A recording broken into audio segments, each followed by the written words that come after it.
سب پہلے ہم اس کو سمجھے کہ کس لیے رکھا گیا. ہم بہت آسانی سے دوسرے کی برائیوں کو بیان کرتے ہیں اور بسا اوقات یہ ایک لذت ہو جاتی ہے ہماری زندگی کی, ایک شیوا ہو جاتا ہے ہماری زندگی, جہاں بیٹھے شروع کر دی. لیکن انسان اگر حقیقی دشمنی کو پہچانے, اور چونکہ حقیقی دشمنی کے حوالے سے جو آیت میں بیان کیا گیا ہے کہ اولاد اور ازواج تمہارے دشمن ہو سکتے ہیں, یہ کیسے ہوں گے؟ یہ تو ہمارے چہیتے ہیں. بیٹا اپنے باپ سے کتنی محبت کرتا ہے, بیوی اپنے شوہر سے کتنی محبت کرتی ہے, شوہر اپنی بیوی سے کتنی محبت کرتا ہے. یہ محبت والا رشتہ کیسے دشمنی میں تبدیل ہو جائے گا؟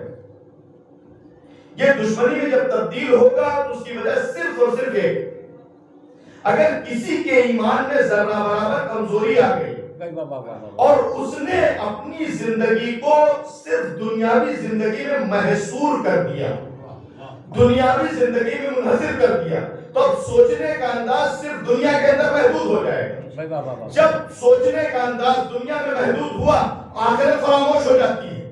اب انسان ساری دوستی اور دشمنی صرف دنیا کی حد میں رہ کے سوچتا ہے, لیکن دنیا کی بہت ساری دوستیاں وہ ہیں جو آخرت میں دشمنی میں تبدیل ہو جائیں گی.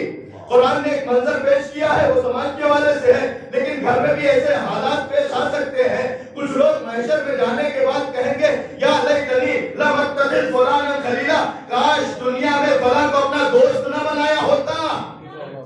یہ کیوں کہہ رہے ہیں کہ کاش ان کو دوست نہ بنایا ہوتا؟ اس لیے کہ ان کو آج آخرت میں آ کے پتا چلا کہ وہ جو دوستی تھی وہ دوستی نہیں تھی, وہ دشمنی تھی. اسی دوستی نے ہماری آخرت کو برباد کر دیا. یعنی دنیا کی دوستی نے آخرت کو برباد کر دیا, تو وہاں جا کے حسرت ہوگی کہ کاش وہ دوست ہمارا دوست نہ بنا ہوتا, کاش اس سے دوستی نہ کرتے. لہذا جب بھی انسان کی نظر دنیا تک محدود ہوئی تو پھر انسان سوچے گا تو دنیا کے بارے میں. اب مثلا بیوی کا تقاضا یہ ہوگا کہ گھر بنوا دیجیے, کہتے کہاں سے بنوا لیں, کہتے کہتی ڈال دیجیے, گھر ہی بنوانا ہے, کیونکہ دنیا کے لیے سوچنا ہے. لہٰذا کہتی ایک راستہ ہو سکتا ہے. شوہر نے سوچا کہ بھائی اتنی چہیتی بیوی, اکیلی بیوی, اس کی فرمائش کو کیسے نظر انداز کر دیں. اب یہ مثال ہم اتنی موٹی دے رہے ہیں تاکہ بہرحال آپ کے ذہن بہت زیادہ وہ نہ ہو.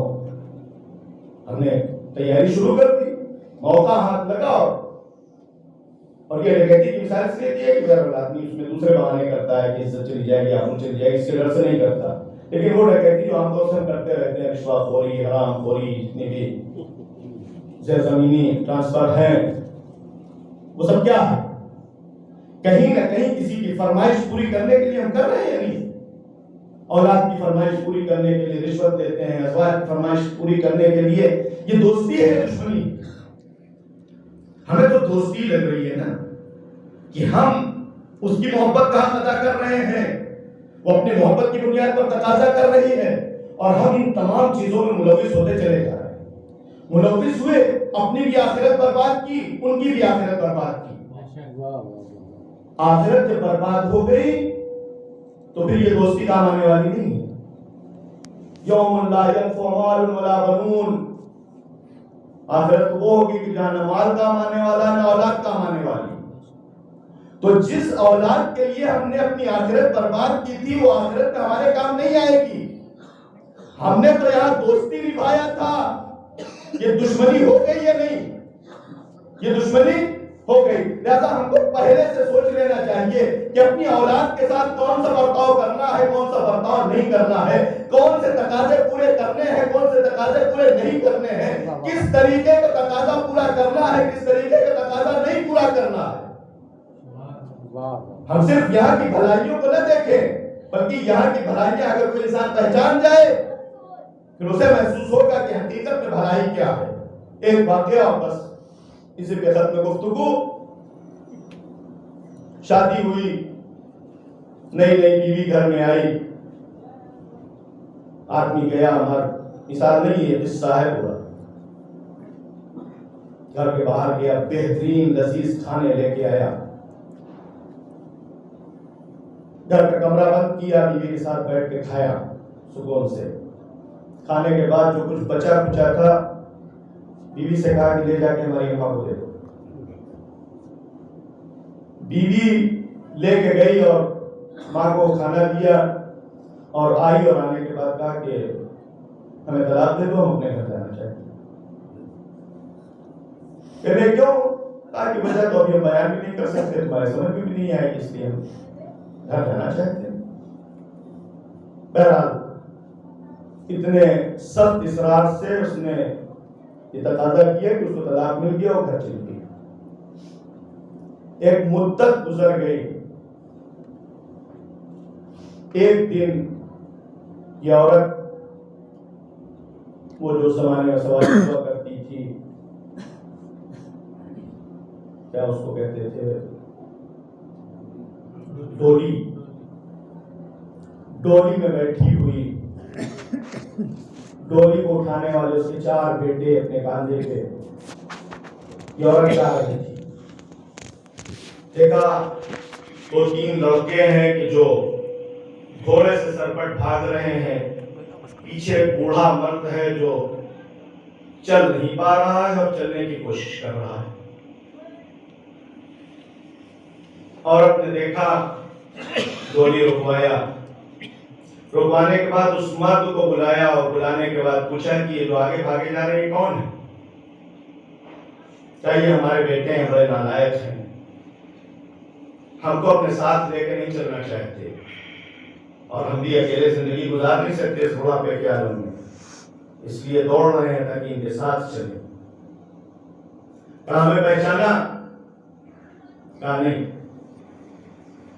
کہا میں تیری وہ بیوی ہوں کہ جس نے تجھ سے پہلی رات طلاق لے لیا تھا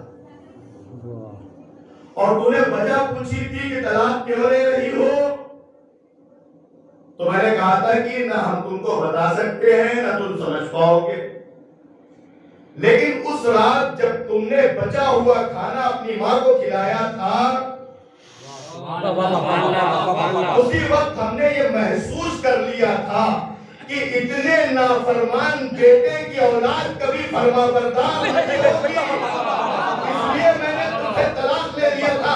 دیکھ کہ میرے 4 بیٹے ہیں جو مجھ کو اپنے کاندھے پہ اٹھا کے چل رہے ہیں، اور وہ تیرے بیٹے ہیں جو تجھے اپنے ساتھ چلنا گوارا نہیں کرتے.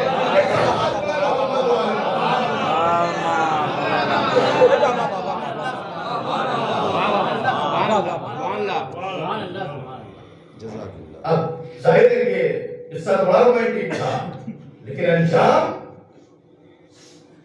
اگر کوئی انسان اتنا بابصیرت ہو کہ اس کو پہلے دن یہ انجام پتا چل جائے کہ نافرمان اولاد کی، نافرمان بیٹے کی اولاد اپنے ماں کی فرما بردار نہ ہوگی، تو ظاہر ہے کہ اس کو بھی ماں بننا تھا. ہم زندگی کے جس مرحلے میں رہتے ہیں وہیں تک بھی سوچتے ہیں آج شوہر ہے تو بس شوہر ہی ہے، نہیں، باپ بننا ہے.